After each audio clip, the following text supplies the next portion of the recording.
मेरी और उसकी मुलाकात आज से ठीक 2 बरस पहले अपोलो बंदर पर हुई। शाम का वक्त था, सूरज की आखिरी किरणें समुंदर की उन दराज लहरों के पीछे गायब हो चुकी थी जो साहिल के बेंच पर बैठकर देखने से मोटे कपड़े की तरह मालूम होती थी। मैं गेट ऑफ इंडिया के उस तरफ पहला बेंच छोड़कर जिस पर एक आदमी चंपी वाले से अपने सर की मालिश करा रहा था, दूसरे बेंच पर बैठा था और हद नजर तक फैले हुए समुंदर को देख रहा था। दूर, बहुत दूर, जहां समुंदर और आसमान घुल मिल रहे थे। बड़ी बड़ी लहरें आहिस्ता आहिस्ता उठ रही थीं और ऐसा मालूम होता था कि बहुत बड़ा गदले रंग का कालीन है जिसे इधर से उधर समेटा जा रहा है। साहिल के सब कुमकुमे रोशन थे जिनका अक्स किनारे के लर्जा पानी पर कपकपाती हुई मोटी लकीरों की सूरत में जगह जगह रेंग रहा था। मेरे पास पथरीली दीवार के नीचे कई कश्तियों के लिपटे हुए बाबान और बांस हौले हौले हरकत कर रहे थे। समुंदर की लहरें और तमाशाइयों की आवाज एक गुनगुनाहट बनकर फिजा में घुली हुई थी। कभी कभी किसी आने या जाने वाली मोटर के हॉर्न की आवाज बुलंद होती और यूं मालूम होता कि बड़ी दिलचस्प कहानी सुनने के दौरान में किसी ने जोर से हुँ की है। ऐसे माहौल में सिगरेट पीने का बहुत मजा आता है। मैंने जेब में हाथ डालकर सिगरेट की डिबिया निकाली, मगर माचिस न मिली। जाने कहाँ भूल आया था। सिगरेट की डिबिया वापस जेब में रखने ही वाला था कि पास से किसी ने कहा, माचिस लीजिएगा। मैंने मुड़कर देखा। बेंच के पीछे एक नौजवान खड़ा था। यूं तो बंबई के आम बाशिंदों का रंग जर्द होता है, लेकिन उसका चेहरा खौफनाक तौर पर जर्द था। मैंने उसका शुक्रिया अदा किया, आपकी बड़ी इनायत है। उसने जवाब दिया, आप सिगरेट सुलगा लीजिए, मुझे जाना है। मुझे ऐसा महसूस हुआ कि उसने झूठ बोला है, क्योंकि उसके लहजे से इस बात का पता चलता था कि उसे कोई जल्दी नहीं है और न उसे कहीं जाना है। आप कहेंगे कि लहजे से ऐसी बातों का किस तरह पता चल सकता है, लेकिन हकीकत यह है कि मुझे उस वक्त ऐसा महसूस हुआ। चुनांचे मैंने एक बार फिर कहा, ऐसी जल्दी क्या है? डॉट डॉट तशरीफ रखिए। और ये कहकर मैंने सिगरेट की डिबिया उसकी तरफ बढ़ा दी, शौक फरमाए। उसने सिगरेट की छाप की तरफ देखा और जवाब दिया, शुक्रिया, मैं सिर्फ ब्रांड पिया करता हूँ। आप माने न माने, मगर मैं कसमिया कहता हूँ कि इस बार उसने फिर झूठ बोला। इस मर्तबा फिर उसके लहजे ने चुगली खाए और मुझे उससे दिलचस्पी पैदा हो गई। इसलिए कि मैंने अपने दिल में कसरत कर लिया था कि उसे ज़रूर अपने पास बिठाऊंगा और अपना सिगरेट पिलवाऊंगा। मेरे ख्याल के मुताबिक इसमें मुश्किल की कोई बात ही न थी, क्योंकि उसके 2 जुमलों ही ने मुझे बता दिया था कि वो अपने आप को धोखा दे रहा है। उसका जी चाहता है कि मेरे पास बैठे और सिगरेट पिए, लेकिन बैक वक्त उसके दिल में ये ख्याल भी पैदा हुआ था कि मेरे पास न बैठे और मेरा सिगरेट न पिए। चुनांचे हाँ और ना का ये तसादुम उसके लहजे में साफ तौर पर मुझे नजर आया था। आप यकीन जानिए कि उसका वजूद भी होने और न होने के बीच में लटका हुआ था। उसका चेहरा, जैसा कि मैं बयान कर चुका हूं, बेहद पीला था। उस पर उसकी नाक, आंखों और मुंह के खुतूत इस कदर मध्यम थे जैसे किसी ने तस्वीर बनाई है और उसको पानी से धो डाला है। कभी कभी उसकी तरफ देखते देखते उसके होंठ उभर से आते, लेकिन फिर राख में लिपटी हुई चिंगारी के मानिंद सो जाते। उसके चेहरे के दूसरे खुतूत का भी यही हाल था। उसका चेहरा, जैसा कि मैं बयान कर चुका हूं, बेहद पीला था। उस पर उसकी नाक, आंखों और मुंह के खुतूत इस कदर मध्यम थे जैसे किसी ने तस्वीर बनाई है और उसको पानी से धो डाला है। कभी कभी उसकी तरफ देखते देखते उसके होंठ उभर से आते, लेकिन फिर राख में लिपटी हुई चिंगारी के मानिंद सो जाते। उसके चेहरे के दूसरे खुतूत का भी यही हाल था। आंखें गदले पानी की 2 बड़ी बड़ी बूंदें थीं जिन पर उसकी छोरी पलकें झुकी हुई थीं। बाल काले थे, मगर उनकी स्याही जले हुए कागज के मानिंद थी जिनमें भोसलापन होता है। करीब से देखने पर उसकी नाक का सही नक्शा मालूम हो सकता था, मगर दूर से देखने पर वो बिल्कुल चिपई मालूम होती थी, क्योंकि जैसा कि मैं इससे पेशतर बयान कर चुका हूं, उसके चेहरे के खुतूत बिल्कुल ही मध्यम थे। उसका कद आम लोगों जितना था, यानी न छोटा न बड़ा। अलबत्ता जब वो एक खास अंदाज से, यानी अपनी कमर की हड्डी को ढीला छोड़ के खड़ा होता, तो उसके कद में नुमाया फर्क पैदा हो जाता। इस तरह जब कि वो एकदम खड़ा होता तो उसका कद जिस्म के मुकाबले में बहुत बड़ा दिखाई देता। कपड़े उसके खस्ता हालत में थे, लेकिन मैले नहीं थे। कोट की आस्तीनों के आखिरी हिस्से कसरत इस्तेमाल के बाइस घिस गए थे और फूसड़े निकल आए थे। काला खुला था और कमीज बस एक और धुलाई की मार थी। मगर इन कपड़ों में भी वो खुद को एक बावकार अंदाज में पेश करने की सही कर रहा था। मैं सही कर रहा था, इसलिए कहा, क्योंकि जब मैंने उसकी तरफ देखा था तो उसके सारे वजूद में बेचैनी की लहर दौड़ गई थी और मुझे ऐसा मालूम हुआ था कि वो अपने आप को मेरी निगाहों से ओझल रखना चाहता है। मैं उठ खड़ा हुआ और सिगरेट सुलगाकर उसकी तरफ डिबिया बढ़ा दी, शौक फरमाए। ये मैंने कुछ इस तरीके से कहा और फौरन माचिस सुलगाकर इस अंदाज से पेश की कि वो सब कुछ भूल गया। उसने डिबिया में से सिगरेट निकालकर मुंह में दबा लिया और उसे सुलगाकर पीना भी शुरू कर दिया। लेकिन एकाएक ही उसे अपनी गलती का एहसास हुआ और मुंह में से सिगरेट निकालकर मसनूई खांसी के आसार हलक में पैदा करते हुए उसने कहा, केविंदर मुझे रास नहीं आते, इनका तंबाकू बहुत तेज है। मेरे गले में फौरन खराशें पैदा हो जाती हैं। मैंने उससे पूछा, आप कौन से सिगरेट पसंद करते हैं? उसने तुतलाकर जवाब दिया, मैं दरअसल सिगरेट बहुत कम पीता हूं क्योंकि डॉक्टर अरोकर ने मना कर रखा है। वैसे मैं थरीफ आलू पीता हूं जिनका तंबाकू तेज नहीं होता। उसने जिस डॉक्टर का नाम लिया वो बंबई का बहुत बड़ा डॉक्टर है। उसकी फीस 10 रुपये है और जिन सिगरेटों का उसने हवाला दिया उसके मुतल्लिक आपको भी मालूम होगा कि बहुत महंगे दामों पर मिलते हैं। उसने एक ही सांस में 2 झूठ बोले जो मुझे हजम न हुए, मगर मैं खामोश रहा। हालांकि सच अर्ज करता हूं, उस वक्त मेरे दिल में यही ख्वाहिश चुटकियां ले रही थी कि उसका गलाफ उतार दूं और उसकी दरोगोई को बेनकाब कर दूं और उसे कुछ इस तरह शर्मिंदा करूं कि वो मुझसे माफी मांगे। मगर मैंने जब उसकी तरफ देखा तो इस फैसले पर पहुंचा कि उसने जो कुछ कहा है उसका जुज्वा बनकर रह गया है। झूठ बोलकर चेहरे पर जो एक सुर्खी सी दौड़ जाया करती है मुझे नजर न आई, बल्कि मैंने ये देखा कि वो जो कुछ कह चुका है उसको हकीकत समझता है।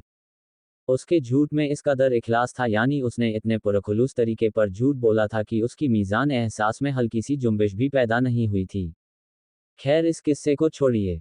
ऐसी बारीकियां मैं आपको बताने लगूं तो सफ़हों के सफ़े काले हो जाएंगे और अफसाना बहुत खुश्क हो जाएगा। थोड़ी सी रस्मी गुफ्तगू के बाद मैंने उसको राह पर लगाया और एक और सिगरेट पेश करके समुंदर के दिलफरेब मंजर की बात छेड़ दी। चूंकि अफसाना निगार हूं, इसलिए कुछ इस दिलचस्प तरीके पर उसे समुंदर, अपोलो बंदर और वहां आने जाने वाले तमाशाइयों के बारे में चंद बातें सुनाई कि 6 सिगरेट पीने पर भी उसके हलक में खरखराहट पैदा न हुई। उसने मेरा नाम पूछा। मैंने बताया तो वो उठ खड़ा हुआ और कहने लगा, आप मिस्टर डॉट डॉट हैं। मैं आपके कई अफसाने पढ़ चुका हूं। मुझे मालूम न था कि आप डॉट डॉट हैं। मुझे आपसे मिलकर बहुत खुशी हुई है, वल्लाह बहुत खुशी हुई है। मैंने उसका शुक्रिया अदा करना चाहा, मगर उसने अपनी बात शुरू कर दी।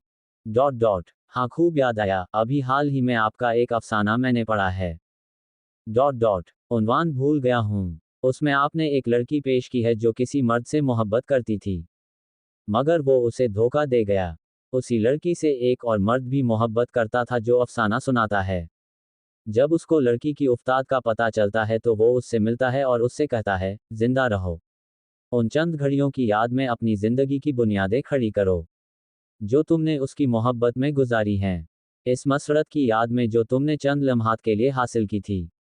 मुझे असल इबारत याद नहीं रही, लेकिन मुझे बताइए, क्या ऐसा मुमकिन है? मुमकिन को छोड़िए, आप ये बताइए कि वो आदमी आप तो नहीं थे, मगर क्या आप ही ने उससे कोठे पर मुलाकात की थी और उसकी थकी हुई जवानी को ऊँघती हुई चांदनी में छोड़कर नीचे अपने कमरे में सोने के लिए चले आए थे? ये कहते हुए वो एकदम ठहर गया। मगर मुझे ऐसी बातें नहीं पूछनी चाहिए। अपने दिल का हाल कौन बताता है? इस पर मैंने कहा, मैं आपको बताऊंगा, लेकिन पहली मुलाकात में सब कुछ पूछ लेना और सब कुछ बता देना अच्छा मालूम नहीं होता। आपका क्या ख्याल है? वो जोश जो गुफ्तगू करते वक्त उसके अंदर पैदा हो गया था, एकदम ठंडा पड़ गया। उसने धीमे लहजे में कहा, आपका फरमाना बिल्कुल दुरुस्त है, मगर क्या पता है कि आपसे फिर कभी मुलाकात ना हो।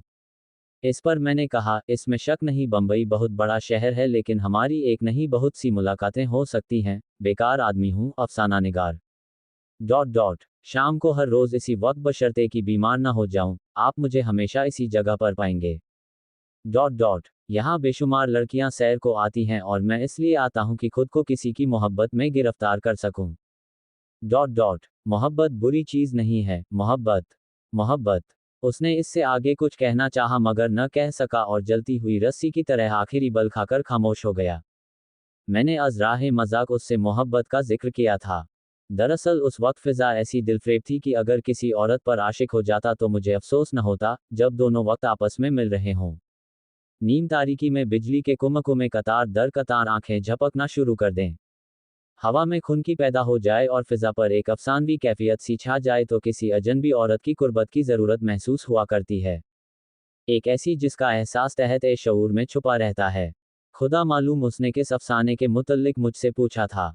मुझे अपने सब अफसाने याद नहीं, और ख़ास तौर पर वो तो बिल्कुल याद नहीं जो रुमानी हैं। मैं अपनी ज़िंदगी में बहुत कम औरतों से मिला हूँ। वो अफसाने जो मैंने औरतों के मुतल्लिक लिखे हैं या तो किसी खास ज़रूरत के मातहत लिखे गए हैं या महज दिमागी अयाशी के लिए, मेरे ऐसे अफसानों में चून की खुलूस नहीं है। इसलिए मैंने कभी उनके मुतल्लिक गौर नहीं किया। एक खास तबके की औरतें मेरी नज़र से गुजरी हैं और उनके मुतल्लिक मैंने चंद अफसाने लिखे हैं, मगर वो रुमान नहीं हैं। उसने जिस अफसाने का जिक्र किया था, वो यकीनन कोई अदना दर्जे का रुमान था जो मैंने अपने चंद जज्बात की प्यास बुझाने के लिए लिखा होगा। लेकिन मैंने तो अपना अफसाना बयान करना शुरू कर दिया। हाँ, तो जब वो मोहब्बत कहकर खामोश हो गया तो मेरे दिल में ख्वाहिश पैदा हुई कि मोहब्बत के बारे में कुछ और कहूँ। चुनांचे मैंने कहना शुरू किया, मोहब्बत की यूं तो बहुत सी किस्में हमारे बाप दादा बयान कर गए हैं, मगर मैं समझता हूं कि मोहब्बत ख्वाह मुल्तान में हो या साइबेरिया के यकबस्ता मैदानों में, सर्दियों में पैदा हो या गर्मियों में, अमीर के दिल में पैदा हो या गरीब के दिल में, मोहब्बत खूबसूरत करे या बदसूरत, बदकिरदार करे या नेकोकार, मोहब्बत मोहब्बत ही रहती है। इसमें कोई फर्क पैदा नहीं होता। जिस तरह बच्चे पैदा होने की सूरत हमेशा ही एक सी चली आ रही है, इसी तरह मोहब्बत की पैदाइश भी एक ही तरीके पर होती है। ये जुदा बात है कि सईदा बेगम अस्पताल में बच्चा जने और राजकुमारी जंगल में। गुलाम मोहम्मद के दिल में भनगन मोहब्बत पैदा कर दे और नटवरलाल के दिल में कोई रानी। जिस तरह बच्चे वक्त से पहले पैदा होते हैं और कमज़ोर रहते हैं, उसी तरह वो मोहब्बत भी कमज़ोर रहती है जो वक्त से पहले जन्म ले। दफ़ा बच्चे बड़ी तकलीफ से पैदा होते हैं। दफ़ा मोहब्बत भी बड़ी तकलीफ देकर पैदा होती है। जिस तरह औरतों का हमल गिर जाता है, उसी तरह मोहब्बत भी गिर जाती है। दफ़ा बांझपन पैदा हो जाता है। इधर भी आपको ऐसे आदमी नजर आएंगे जो मोहब्बत करने के मामले में बांझ हैं। इसका मतलब ये नहीं कि मोहब्बत करने की ख्वाहिश उनके दिल से हमेशा के लिए मिट जाती है, या उनके अंदर वो जज्बा ही नहीं रहता। नहीं, ये ख्वाहिश उनके दिल में मौजूद होती है, मगर वो इस काबिल नहीं रहते कि मोहब्बत कर सकें। जिस तरह औरत अपने जिस्मानी नकाइस के बाइस बच्चे पैदा करने के काबिल नहीं रहती, उसी तरह ये लोग चंद रूहानी नकाइस की वजह से किसी के दिल में मोहब्बत पैदा करने की कुव्वत नहीं रखते। मोहब्बत का इस्कात भी हो सकता है। मुझे अपनी गुफ्तगू दिलचस्प मालूम हो रही थी, चुनांचे मैं उसकी तरफ देखे बगैर लेक्चर दिए जा रहा था। लेकिन जब मैं उसकी तरफ मुतवज्जा हुआ तो वो समुंदर के उस पार खला में देख रहा था और अपने ख्यालात में गुम था। मैं खामोश हो गया। जब दूर से किसी मोटर का हॉर्न बजा तो वो चौंका और खाली उस ज़हन होकर कहने लगा, जी। आपने बिल्कुल दुरुस्त फरमाया है। मेरे जी में आई कि उससे पूछूं। दुरुस्त फरमाया है। इसको छोड़िए, आप ये बताइए कि मैंने क्या कहा है। लेकिन मैं खामोश रहा और उसको मौका दिया कि अपने वज़नी ख्यालात दिमाग से झटक दे। वो कुछ देर सोचता रहा। उसके बाद उसने फिर कहा, आपने बिल्कुल ठीक फरमाया है। लेकिन खैर छोड़िए इस किस्से को। मुझे अपनी गुफ्तगू बहुत अच्छी मालूम हुई थी। मैं चाहता था कि कोई मेरी बातें सुनता चला जाए। चुनांचे मैंने फिर से कहना शुरू किया, तो मैं अर्ज कर रहा था कि आदमी भी मोहब्बत के मामले में बांझ होते हैं। यानी उनके दिल में मोहब्बत करने की ख्वाहिश तो मौजूद होती है, लेकिन उनकी ये ख्वाहिश कभी पूरी नहीं होती। मैं समझता हूं कि इस बांझपन का बाइस रूहानी नकाइस हैं। आपका क्या ख्याल है? उसका रंग और भी जर्द पड़ गया, जैसे उसने कोई भूत देख लिया हो। ये तब्दीली उसके अंदर इतनी जल्दी पैदा हुई कि मैंने घबराकर उससे पूछा, खैरियत तो है? आप बीमार हैं? नहीं तो उसकी परेशानी और भी ज्यादा हो गई। मुझे कोई बीमारी नहीं है। लेकिन आपने कैसे समझ लिया कि मैं बीमार हूँ? मैंने जवाब दिया, इस वक्त आपको जो कोई भी देखेगा, यही कहेगा कि आप बहुत बीमार हैं। आपका रंग खौफनाक तौर पर जर्द हो रहा है। मेरा ख्याल है आपको घर चले जाना चाहिए। आए मैं आपको छोड़ आऊं? नहीं, मैं चला जाऊंगा, मगर मैं बीमार नहीं हूँ। कभी कभी मेरे दिल में मामूली सा दर्द पैदा हो जाया करता है। शायद वही हो। मैं अभी ठीक हो जाऊंगा, आप अपनी गुफ्तगू जारी रखिए। मैं थोड़ी देर खामोश रहा क्योंकि वो ऐसी हालत में नहीं था कि मेरी बात गौर से सुन सकता। लेकिन जब उसने इसरार किया तो मैंने कहना शुरू किया, मैं आपसे ये पूछ रहा था कि उन लोगों के मुतल्लिक आपका क्या ख्याल है जो मोहब्बत करने के मामले में बांझ होते हैं। मैं ऐसे आदमियों के जज्बात और उनकी अंदरूनी कैफियत का अंदाज़ा नहीं कर सकता। लेकिन जब मैं उस बांझ औरत का तसव्वुर करता हूँ जो सिर्फ एक बेटी या बेटा हासिल करने के लिए दुआएं मांगती है, खुदा के हुजूर में गिड़गिड़ाती है, और जब वहां से कुछ नहीं मिलता तो टोने टोटकों में अपना गौहरे मकसूद ढूंढती है, शमशानों से राख लाती है, कई कई रातें जागकर साधुओं के बताए हुए मंत्र पढ़ती हैं, मन्नतें मानती है, चढ़ावे चढ़ाती है, तो मैं ख्याल करता हूँ कि उस आदमी की भी यही हालत होती होगी जो मोहब्बत के मामले में बांझ हो। डॉट डॉट ऐसे लोग वाकई हमदर्दी के काबिल हैं। मुझे अंधों पर इतना रहम नहीं आता जितना इन लोगों पर आता है। उसकी आंखों में आंसू आ गए और वो थूक निगल कर दफतन उठ खड़ा हुआ और परली तरफ मुंह करके कहने लगा, ओ बहुत देर हो गई। मुझे जरूरी काम के लिए जाना था, यहाँ बातों बातों में कितना वक्त गुजर गया। मैं भी उठ खड़ा हुआ। वो पलटा और जल्दी से मेरा हाथ दबा कर लेकिन मेरी तरफ देखे बगैर उसने, अब रुखसत चाहता हूँ, कहा और चल दिया। दूसरी मर्तबा उससे मेरी मुलाकात फिर अपोलो बंदर ही पर हुई। मैं सैर का आदी नहीं हूँ, मगर उस जमाने में हर शाम अपोलो बंदर पर जाना मेरा दस्तूर हो गया था। एक महीने के बाद जब मुझे आगरा के एक शायर ने एक लंबा चौड़ा खत लिखा जिसमें उसने निहायत ही हरीसाना तौर पर अपोलो बंदर और वहां जमा होने वाली परियों का जिक्र किया और मुझे इस लिहाज से बहुत खुशकिस्मत कहा कि मैं बम्बई में हूं, तो अपोलो बंदर से मेरी दिलचस्पी हमेशा के लिए फना हो गई। कभी कोई मुझे अपोलो बंदर जाने को कहता है तो मुझे आगरे के शायर का खत याद आ जाता है और मेरी तबीयत मतला जाती है।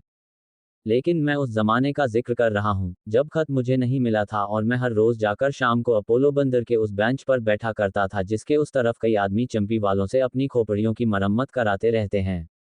दिन पूरी तरह ढल चुका था और उजाले का कोई निशान बाकी नहीं रहा था।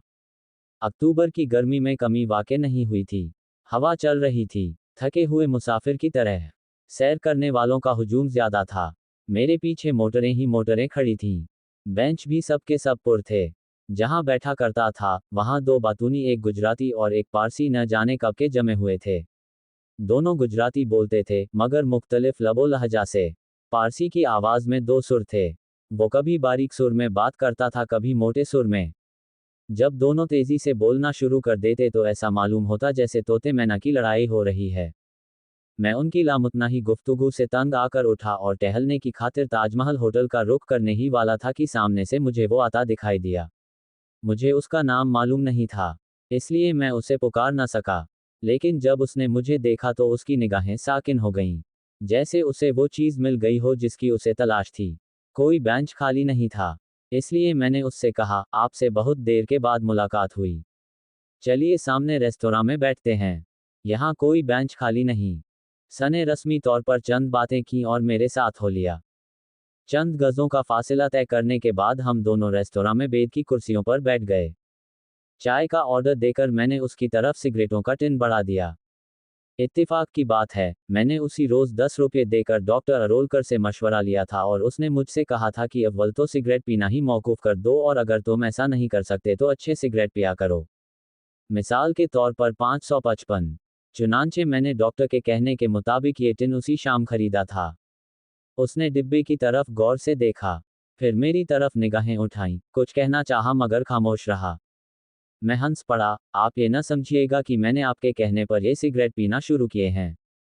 डॉट डॉट इत्तेफाक की बात है कि आज मुझे भी डॉक्टर अरोलकर के पास जाना पड़ा क्योंकि कुछ दिनों से मेरे सीने में दर्द हो रहा है। चुनांचे उसने मुझसे कहा कि ये सिगरेट पिया करो लेकिन बहुत कम। मैंने ये कहते हुए उसकी तरफ देखा और महसूस किया कि उसको मेरी ये बातें नागवार मालूम हुई हैं। चुनांचे मैंने फौरन जेब से वो नुस्खा निकाला जो डॉक्टर अरोलकर ने मुझे लिख कर दिया था। ये कागज मेज पर मैंने उसके सामने रख दिया। ये इबारत मुझसे पढ़ी तो नहीं जाती, मगर ऐसा मालूम होता है कि डॉक्टर साहिब ने विटामिन का सारा खानदान इस नुस्खे में जमा कर दिया है। उस कागज को जिस पर उभरे हुए काले हुरूफ में डॉक्टर अरोलकर का नाम और पता मुंदरज था और तारीख भी लिखी हुई थी। उसने चोर निगाहों से देखा और वो इस्तिराब जो उसके चेहरे पर पैदा हो गया था फौरन दूर हो गया। चुनांचे उसने मुस्करा कर कहा, क्या वजह है कि अक्सर लिखने वालों के अंदर विटामिन खत्म हो जाती हैं? मैंने जवाब दिया, इसलिए कि उन्हें खाने को काफ़ी नहीं मिलता। काम ज्यादा करते हैं, लेकिन उजरत बहुत कम मिलती है। इसके बाद चाय आ गई और दूसरी बातें शुरू हो गईं। पहली मुलाकात और इस मुलाकात में गालिबन 2.5 महीने का फासिला था। उसके चेहरे का रंग पहले से ज्यादा पीला था। आंखों के गिर्द स्याह हल्के पैदा हो रहे थे। उसे गालिबन कोई तकलीफ थी जिसका एहसास उसे हर वक्त रहता था क्योंकि बातें करते करते औकात वो ठहर जाता और उसके होंठों में से गैर इरादी तौर पर आह निकल जाती। अगर हंसने की कोशिश भी करता तो उसके होंठों में जिंदगी पैदा नहीं होती थी। मैंने ये कैफियत देखकर उससे अचानक तौर पर पूछा, आप उदास क्यों हैं? उदास उदास एक फीकी सी मुस्कुराहट जो उन मरने वालों के लबों पर पैदा हुआ करती है जो जाहिर करना चाहते हैं कि वो मौत से खौफ नहीं। उसके होंठों पर फैली, मैं उदास नहीं हूं। आपकी तबीयत उदास होगी। ये कहकर उसने एक ही घूंट में चाय की प्याली खाली कर दी और उठ खड़ा हुआ। अच्छा तो मैं इजाजत चाहता हूं। एक जरूरी काम से जाना है। मुझे यकीन था कि उसे किसी जरूरी काम से नहीं जाना है, मगर मैंने उसे न रोका और जाने दिया।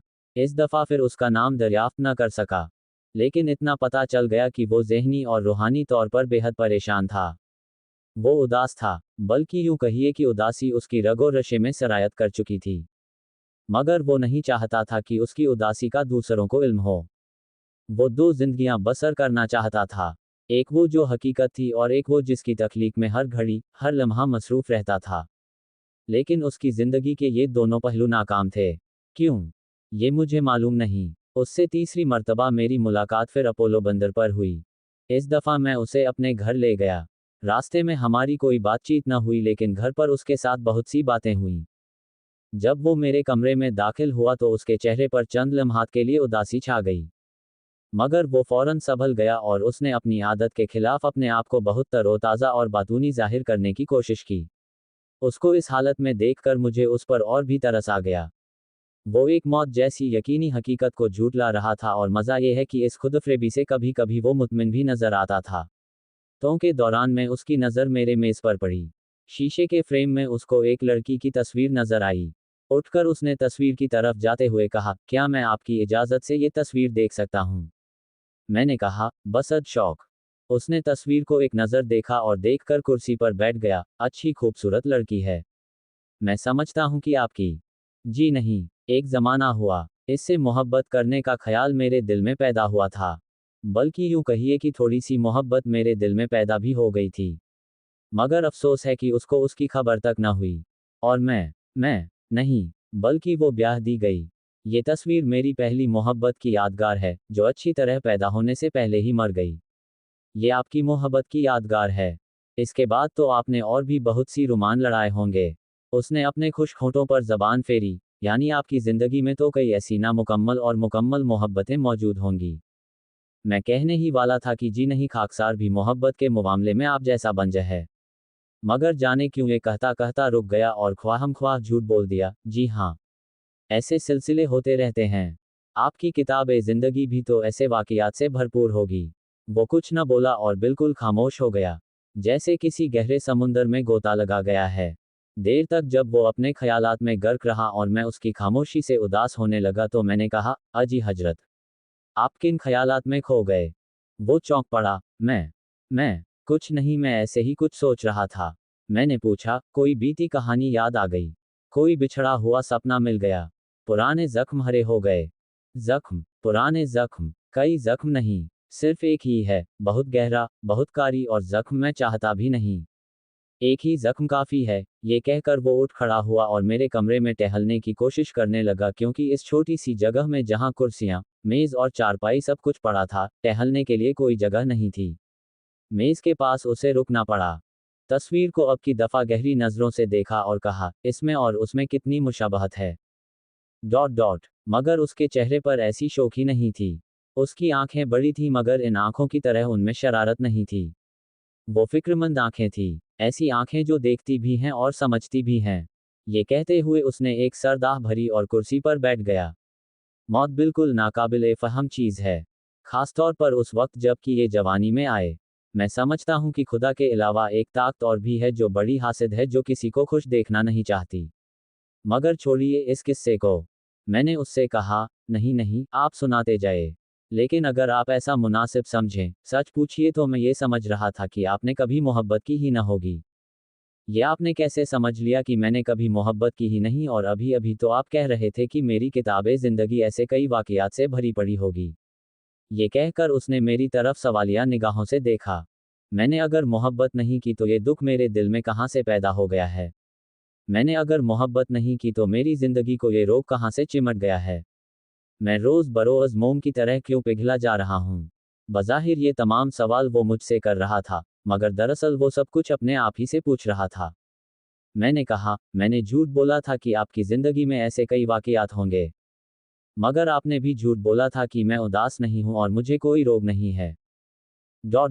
किसी के दिल का हाल जानना आसान बात नहीं है, आपकी उदासी की और बहुत सी वजहें हो सकती हैं। मगर जब तक मुझे आप खुद न बताएं, मैं किसी नतीजे पर कैसे पहुंच सकता हूं। डॉट डॉट इसमें कोई शक नहीं कि आप वाकई रोज बरोज कमजोर होते जा रहे हैं। आपको यकीनन बहुत बड़ा सदमा पहुंचा है और मुझे आपसे हमदर्दी है। हमदर्दी। उसकी आंखों में आंसू आ गए। मुझे किसी की हमदर्दी की जरूरत नहीं, इसलिए कि हमदर्दी उसे वापस नहीं ला सकती। डॉट डॉट उस औरत को मौत की गहराइयों से निकाल कर मेरे हवाले नहीं कर सकती जिससे मुझे प्यार था। डॉट डॉट आपने मोहब्बत नहीं की, मुझे यकीन है आपने मोहब्बत नहीं की, इसलिए कि उसकी नाकामी ने आप पर कोई दाग नहीं छोड़ा। डॉट डॉट मेरी तरफ देखिए, ये कहकर उसने खुद अपने आप को देखा। कोई जगह आपको ऐसी नहीं मिलेगी जहां मेरी मोहब्बत के नक्श मौजूद न हो। डॉट डॉट मेरा वजूद खुद इस मोहब्बत की टूटी हुई इमारत का मलबा है। डॉट डॉट मैं आपको ये दास्तान कैसे सुनाऊं और क्यों सुनाऊं जबकि आप उसे समझ ही नहीं सकेंगे। डॉट डॉट किसी का ये कह देना कि मेरी मां मर गई है, आपके दिल पर वो असर पैदा नहीं कर सकता जो मौत ने बेटे पर किया था। मेरी दास्तान मोहब्बत आपको, किसी को भी बिल्कुल मामूली मालूम होगी, मगर मुझ पर जो असर हुआ है उससे कोई भी आगाह नहीं हो सकता, इसलिए कि मोहब्बत मैंने की है और सब कुछ सिर्फ मुझी पर गुजरा है। कहकर वो खामोश हो गया। उसके हलक में तल्खी पैदा हो गई थी क्योंकि वो बार बार थूक निगलने की कोशिश कर रहा था। क्या वो आपको धोखा दे गई? मैंने उससे पूछा, या कुछ और हालात थे? धोखा? वो धोखा दे ही नहीं सकती थी। खुदा के लिए धोखा ना कहिए। वो औरत नहीं फरिश्ता थी। मगर बुरा हो उस मौत का जो हमें खुश न देख सकी और उसे हमेशा के लिए अपने परों में समेट कर ले गई। आपने मेरे दिल पर खराशें पैदा कर दी हैं। सुनिए, सुनिए, मैं आपको दर्दनाक दास्तान का कुछ हिस्सा सुनाता हूँ। डॉट डॉट वो एक बड़े और अमीर घराने की लड़की थी जिस जमाने में उसकी और मेरी पहली मुलाकात हुई। मैं अपने बाप दादा की सारी जायदाद अयाशियों में बर्बाद कर चुका था। मेरे पास एक कौड़ी भी नहीं थी। फिर बम्बई छोड़कर मैं लखनऊ चला आया। अपनी मोटर चूंकि मेरे पास हुआ करती थी, इसलिए मैं सिर्फ मोटर चलाने का काम जानता था। चुनांचे मैंने उसी को अपना पेशा करार देने का फैसला किया। पहली मुलाजमत मुझे डिप्टी साहब के यहाँ मिली, जिनकी इकलौती लड़की थी। डॉट डॉट उद्धरण चिन्ह ये कहते कहते वो अपने ख्यालात में खो गया और दफतन खामोश रहा। मैं भी चुप हो गया। थोड़ी देर बाद वो फिर चौंका और कहने लगा, मैं क्या कह रहा था? आप डिप्टी साहब के यहाँ मुलाजिम हो गए? हाँ, वो उन्हीं डिप्टी साहब की इकलौती लड़की थी। हर रोज सुबह 9 बजे मैं जोहरा को मोटर में स्कूल ले जाया करता था। वो पर्दा करती थी, मगर मोटर ड्राइवर से कोई कब तक छुप सकता है। मैंने उसे दूसरे रोज ही देख लिया। वो सिर्फ खूबसूरत ही नहीं थी, उसमें एक खास बात भी थी। बड़ी संजीदा और मतीन लड़की थी। उसकी सीधी मांग ने उसके चेहरे पर एक खास किस्म का वकार पैदा कर दिया था। मैं क्या अर्ज करूं, वो क्या थी? मेरे पास अल्फाज नहीं है कि मैं उसकी सूरत और सीरत बयान कर सकूं। बहुत देर तक वो अपनी ज़ुहरा की खूबियां बयान करता रहा। इस दौरान में उसने कई मर्तबा उसकी तस्वीर खींचने की कोशिश की, मगर नाकाम रहा। ऐसा मालूम होता था कि ख्यालात उसके दिमाग में ज़रूरत से ज़्यादा जमा हो गए हैं। कभी कभी बात करते करते उसका चेहरा तमतमा उठता, लेकिन फिर उदासी छा जाती और वो आहों में गुफ्तगू करना शुरू कर देता। वो अपनी दास्तान बहुत आहिस्ता आहिस्ता सुना रहा था, जैसे खुद भी मजा ले रहा हो। एक एक टुकड़ा जोड़कर उसने सारी कहानी पूरी की, जिसका माहसल ये था। ज़ुहरा से उसे बेपनाह मोहब्बत हो गई। कुछ दिन तो मौका पाकर उसका दीदार करने और तरह तरह के मंसूबे बांधने में गुजर गए, मगर जब उसने संजीदगी से उस मोहब्बत पर गौर किया तो खुद को ज़ुहरा से बहुत दूर पाया। एक मोटर ड्राइवर अपने आका की लड़की से मोहब्बत कैसे कर सकता है? चुनांचे जब इस तल्ख हकीकत का एहसास उसके दिल में पैदा हुआ तो वो मगमूम रहने लगा। लेकिन एक दिन उसने बड़ी जुर्रत से काम लिया। कागज के एक पुरज़े पर उसने ज़ुहरा को चंद सतरें लिखीं।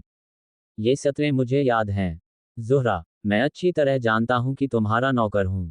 तुम्हारे वालिद साहब मुझे 30 रुपये माहवार देते हैं, मगर मैं तुमसे मोहब्बत करता हूं। मैं क्या करूं, क्या ना करूं, मेरी समझ में नहीं आता। ये सतरें कागज पर लिखकर उसने कागज उसकी किताब में रख दिया। दूसरे रोज जब वो उसे मोटर में स्कूल ले गया तो उसके हाथ कांप रहे थे। हैंडल कई बार उसकी गिरफ्त से निकल निकल गया, मगर खुदा का शुक्र है कि कोई एक्सीडेंट ना हुआ। उस रोज उसकी कैफियत अजीब रही। शाम को जब वो ज़ुहरा को स्कूल से वापस ला रहा था तो रास्ते में उस लड़की ने मोटर रोकने के लिए कहा। उसने जब मोटर रोक ली तो ज़ुहरा ने निहायत संजीदगी के साथ कहा, देखो नईम, आइंदा तुम ऐसी हरकत कभी न करना। मैंने अभी तक अब्बा जी से तुम्हारे इस खत का जिक्र नहीं किया जो तुमने मेरे किताब में रख दिया था। लेकिन अगर फिर तुमने ऐसी हरकत की तो मजबूरन उनसे शिकायत करना पड़ेगी। समझे? चलो अब मोटर चलो। उस गुफ्तगू के बाद उसने बहुत कोशिश की कि डिप्टी साहब की नौकरी छोड़ दे और ज़ुहरा की मोहब्बत को अपने दिल से हमेशा के लिए मिटा दे, मगर वो कामयाब न हो सका। 1 महीना इसी कश्मकश में गुजर गया। एक रोज़ उसने फिर जुर्रत से काम लेकर खत लिखा और ज़ुहरा की एक किताब में रखकर अपनी किस्मत के फैसले का इंतज़ार करने लगा। उसे यकीन था कि दूसरे रोज़ सुबह को उसे नौकरी से बरतरफ कर दिया जाएगा। मगर ऐसा ना हुआ। शाम को स्कूल से वापस आते हुए ज़ुहरा उससे हमकलाम हुई। एक बार फिर उसको ऐसी हरकतों से बाज रहने के लिए कहा। अगर तुम्हें अपनी इज्जत का ख्याल नहीं तो कम अज़ कम मेरी इज्जत का तो कुछ ख्याल तुम्हें होना चाहिए। ये उसने एक बार फिर उसे कुछ संजीदगी और मतानत से कहा कि नईम की सारी उम्मीदें फना हो गईं और उसने कसद कर लिया कि वो नौकरी छोड़ देगा और लखनऊ से हमेशा के लिए चला जाएगा। महीने के आखिर में नौकरी छोड़ने से पहले उसने अपनी कोठरी में लालटेन की मध्यम रोशनी में ज़ुहरा को आखिरी खत लिखा। उसमें उसने निहायत दर्द भरे लहजे में उससे कहा, ज़ुहरा, मैंने बहुत कोशिश की कि मैं तुम्हारे कहे पर अमल कर सकूं मगर दिल पर मेरा इख्तियार नहीं है। ये मेरा आखिरी खत है।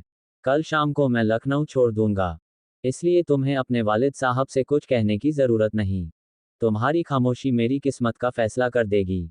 मगर ये ख्याल न करना कि तुमसे दूर रहकर तुमसे मोहब्बत नहीं करूंगा। मैं जहां कहीं भी रहूंगा, मेरा दिल तुम्हारे कदमों में होगा। मैं हमेशा उन दिनों को याद करता रहूंगा जब मैं मोटर आहिस्ता आहिस्ता चलाता था कि तुम्हें धक्का न लगे। मैं इसके सिवा और तुम्हारे लिए कर ही क्या सकता था। ये खत भी उसने मौका पाकर उस किताब में रख दिया। सुबह को ज़ुहरा ने स्कूल जाते हुए उससे कोई बात न की और शाम को भी रास्ते में उसने कुछ न कहा। चुनांचे वो बिल्कुल नाउम्मीद होकर अपनी कोठरी में चला आया। जो थोड़ा बहुत असबाब उसके पास था बांधकर उसने एक तरफ रख दिया और लालटेन की अंधी रोशनी में चारपाई पर बैठकर सोचने लगा कि ज़ुहरा और उसके दरमियान कितना बड़ा फासिला है। वो बेहद मगमूम था, अपनी पोजीशन से अच्छी तरह वाकिफ था। उसे इस बात का एहसास था कि वो एक अदना दर्जे का मुलाजिम है और अपने आका की लड़की से मोहब्बत करने का कोई हक नहीं रखता। लेकिन इसके बावजूद कभी कभी बेइख्तियार उससे मोहब्बत करता है तो इसमें उसका क्या कसूर है और फिर उसकी मोहब्बत फ़रेब तो नहीं। वो इसी उधेड़ बुन में था कि आधी रात के करीब उसकी कोठरी के दरवाजे पर दस्तक हुई। उसका दिल धक से रह गया। लेकिन फिर उसने ख्याल किया कि माली होगा, मुमकिन है उसके घर में कोई एकाएक ही बीमार पड़ गया हो और वो उससे मदद लेने के लिए आया हो। लेकिन जब उसने दरवाज़ा खोला तो ज़ुहरा सामने खड़ी थी। जी हाँ, ज़ुहरा। दिसंबर की सर्दी में शाल के बगैर वो उसके सामने खड़ी थी। उसकी ज़बान गुंग हो गई। उसकी समझ में नहीं आता था क्या कहे। चंद लम्हात कब्र की सी खामोशी में गुजर गए। आखिर ज़ुहरा के होंठ वाह हुए और थरथराते हुए लहजे में उसने कहा, नईम, मैं तुम्हारे पास आ गई हूँ। बताओ अब तुम क्या चाहते हो। लेकिन इससे पहले कि तुम्हारी इस कोठरी में दाखिल हूँ, मैं तुमसे चंद सवाल करना चाहती हूँ। नईम खामोश रहा लेकिन ज़ुहरा उससे पूछने लगी, क्या वाकई तुम मुझसे मोहब्बत करते हो। नईम को जैसे ठेस सी लगी। उसका चेहरा तमतमा उठा। ज़ुहरा, तुमने ऐसा सवाल किया है जिसका जवाब अगर मैं दूं तो मेरी मोहब्बत की तौहीन होगी। मैं तुमसे पूछता हूँ, क्या मैं मोहब्बत नहीं करता। ज़ुहरा ने इस सवाल का जवाब न दिया और थोड़ी देर खामोश रहकर अपना दूसरा सवाल, मेरे बाप के पास दौलत है, मगर मेरे पास एक फूटी कौड़ी भी नहीं, जो कुछ मेरा कहा जाता है, मेरा नहीं है, उनका है। क्या तुम मुझे दौलत के बगैर भी वैसा ही अजीज समझोगे। नईम बहुत जज्बाती आदमी था। चुनांचे उस सवाल ने भी उसके वकार को जख्मी किया। बड़े दुख भरे लहजे में उसने ज़ुहरा से कहा, ज़ुहरा, खुदा के लिए मुझसे ऐसी बातें न पूछो जिनका जवाब इस कदर आम हो चुका है कि तुम्हें थर्ड क्लास इश्किया नावलों में भी मिल सकता है। ज़ुहरा उसकी कोठरी में दाखिल हो गई और उसकी चारपाई पर बैठकर कहने लगी, मैं तुम्हारी हूँ और हमेशा तुम्हारी रहूंगी। ज़ुहरा ने अपना कॉल पूरा किया। जब दोनों लखनऊ छोड़कर दिल्ली चले आए और शादी करके एक छोटे से मकान में रहने लगे तो डिप्टी साहब ढूंढते ढूंढते वहां पहुंच गए। नईम को नौकरी मिल गई थी, इसलिए वो घर में नहीं था। डिप्टी साहब ने ज़ुहरा को बहुत बुरा भला कहा। उनकी सारी इज्जत खाक में मिल गई थी। वो चाहते थे कि ज़ुहरा नईम को छोड़ दे और जो कुछ हो चुका है उसे भूल जाए। वो नईम को 2-3 हज़ार रुपया देने के लिए भी तैयार थे, मगर उन्हें नाकाम लौटना पड़ा, इसलिए कि ज़ुहरा नईम को किसी कीमत पर भी छोड़ने के लिए तैयार ना हुई। उसने अपने बाप से कहा, अब्बा जी, मैं नईम के साथ बहुत खुश हूँ। आप इससे अच्छा शौहर मेरे लिए कभी तलाश नहीं कर सकते। मैं और वो आपसे कुछ नहीं मांगते। अगर आप हमें दुआएं दे सकें तो हम आपके ममनून होंगे। डिप्टी साहब ने जब ये गुफ्तगू सुनी तो बहुत खशमालूद हुए। उन्होंने नईम को कैद करा देने की धमकी भी दी, मगर ज़ुहरा ने साफ साफ कह दिया, अब्बा जी, इसमें नईम का क्या कसूर है? सच तो ये है कि हम दोनों बेकसूर हैं। अलबत्ता हम एक दूसरे से मोहब्बत ज़रूर करते हैं और वो मेरा शौहर है। ये कोई कसूर नहीं है, मैं नाबालिग नहीं हूँ। डिप्टी साहब अक्लमंद थे, फौरन समझ गए कि जब उनकी बेटी ही रजामंद है तो नईम पर कैसे जुर्म आयद हो सकता है। चुनांचे वो ज़ुहरा को हमेशा के लिए छोड़कर चले गए।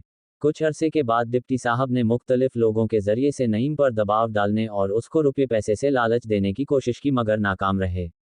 दोनों की जिंदगी बड़े मज़े में गुजर रही थी। गो नईम की आमदन बहुत ही कम थी और ज़ुहरा को जो नाजो नम में पली थी। बदन पर खुरदरे कपड़े पहनने पड़ते थे और अपने हाथ से सब काम करने पड़ते थे। मगर वो खुश थी और खुद को एक नई दुनिया में पाती थी। वो बहुत सुखी थी। बहुत सुखी। नईम भी बहुत खुश था। लेकिन एक रोज़ खुदा का करना ऐसा हुआ कि ज़ुहरा के सीने में मुज़ीद दर्द उठा और पेशतर इसके कि नईम उसके लिए कुछ कर सके वो इस दुनिया से रुखसत हो गई और नईम की दुनिया हमेशा के लिए तारीख हो गई। ये दास्तान उसने रुक रुक कर और खुद मज़े ले लेकर करीबन 4 घंटों में सुनाई। जब वो अपना हाल दिल सुना चुका तो उसका चेहरा बजाय जर्द होने के तमतमा उठा, जैसे उसके अंदर आहिस्ता आहिस्ता किसी ने खून दाखिल कर दिया है। लेकिन उसकी आंखों में आंसू थे और उसका हलक सूख गया था।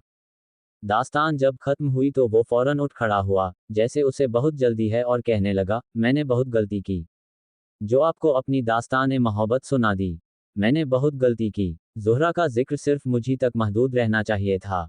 लेकिन उसकी आवाज़ भर्रा गई। मैं जिंदा हूं और वो इससे आगे वो कुछ न कह सका और जल्दी से मेरा हाथ दबाकर कमरे से बाहर चला गया। नईम से फिर मेरी मुलाकात ना हुई। अपोलो बंदर पर कई मर्तबा उसकी तलाश में गया, मगर वो न मिला। 6 या 7 महीने के बाद उसका एक खत मुझे मिला, जो मैं यहाँ पर नकल कर रहा हूँ। साहिब, आपको याद होगा, मैंने आपके मकान पर अपनी दास्तान मोहब्बत सुनाई थी। वो महज फसाना था, एक झूठा फसाना, कोई ज़ुहरा है ना नईम। मैं वैसे मौजूद तो हूँ मगर वो नईम नहीं हूँ जिसने ज़ुहरा से मोहब्बत की थी। आपने एक बार कहा था कि बाज़ लोग ऐसे भी होते हैं जो मोहब्बत के मामले में बांझ होते हैं। मैं भी उन बदकिस्मत आदमियों में से एक हूँ जिसकी सारी जवानी अपना दिल परचाने में गुजर गई। ज़ुहरा से नईम की मोहब्बत एक दिली बहलावा था और ज़ुहरा की मौत। मैं अभी तक नहीं समझ सका कि मैंने उसे क्यों मार दिया। बहुत मुमकिन है कि इसमें भी मेरी जिंदगी की स्याही का दखल हो। मुझे मालूम नहीं। आपने मेरे अफसाने को झूठा समझा या सच्चा, लेकिन मैं आपको एक अजीबो गरीब बात बताता हूँ कि मैंने, यानी इस झूठे अफसाने के खालिक ने, इसको बिल्कुल सच्चा समझा, 100% हकीकत पर मबनी। मुझे ऐसा महसूस हुआ कि मैंने वाकई ज़ुहरा से मोहब्बत की है और वो सचमुच मर चुकी है। आपको ये सुनकर और भी ताज्जुब होगा कि जैसे जैसे वक्त गुजरता गया, उस अफसाने के अंदर हकीकत का उनसुर ज्यादा होता गया और ज़ुहरा की आवाज़, उसकी हंसी भी मेरे कानों में गूंजने लगी। मैं उसके सांस की गर्मी तक महसूस करने लगा। अफसाने का हर जर्रा जानदार हो गया और मैंने यूं अपनी कब्र अपने हाथों से खो दी। ज़ुहरा फसाना न सही मगर मैं तो फसाना हूँ। वो मर चुकी है, इसलिए मुझे भी मर जाना चाहिए। ये खत आपको मेरी मौत के बाद मिलेगा। अलविदा। ज़ुहरा मुझे ज़रूर मिलेगी। कहाँ, ये मुझे मालूम नहीं। मैंने ये चंद सतूर सिर्फ इसलिए आपको लिख दिए हैं कि आप अफसाना निगार हैं। अगर इससे आप अफसाना तैयार कर लें तो आपको 7-8 रुपये मिल जाएंगे, क्योंकि एक मर्तबा आपने कहा था कि अफसाने का मुआवजा आपको 7 से 10 रुपये तक मिल जाया करता है। ये मेरा तोहफा होगा। अच्छा, अलविदा। आपका मुलाकाती, नईम। नईम ने अपने लिए ज़ुहरा बनाए और मर गया। मैंने अपने लिए ये अफसाना तख्लीक किया है और जिंदा हूँ। ये मेरी ज़्यादती है।